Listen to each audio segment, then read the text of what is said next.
Ang mga Gen Z babad sa pag-binge watch sa mga K-drama ngayon. Ang mga millennial, isa sa mga pinakakinahumalingan noon ang Taiwanese series na Meteor Garden.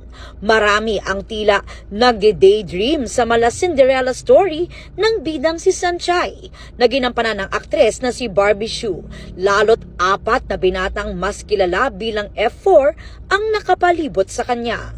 Ang grupo na binubuo ni na Dao Mingsu, Ximen, Meizuo at Wachele. More than 2 decades na ang nakalipas, pero nakatanim pa rin sa puso ng maraming Pilipino ang kilig at sayang iniwan ng serye.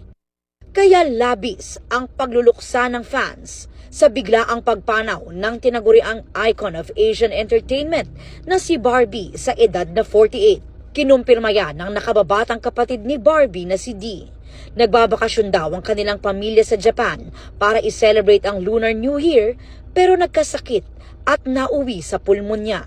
Sa isang IG story, nagpost ng all-black photo kasunod ng throwback photo ng Meteor Garden cast ang Taiwanese actor at singer na si Ken Chu na gumanap bilang si Ximen.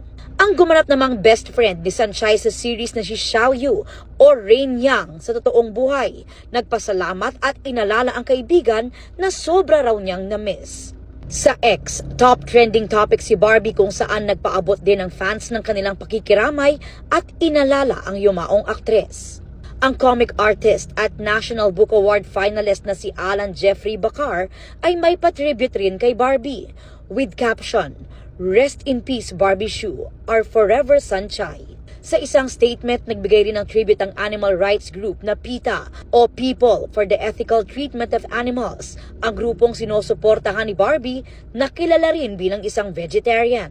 Heartbroken daw ang PETA sa pagkawala ng isa sa kaunang-unahang biggest star na nagbigay suporta sa kanila. Naulila ni Barbie ang kanyang mister na si South Korean DJ Koo at kanyang 2 anak mula sa kanyang ex-husband. Para sa GMA Integrated News, Aubrey Carambel, Nakatutok, 24 Oras.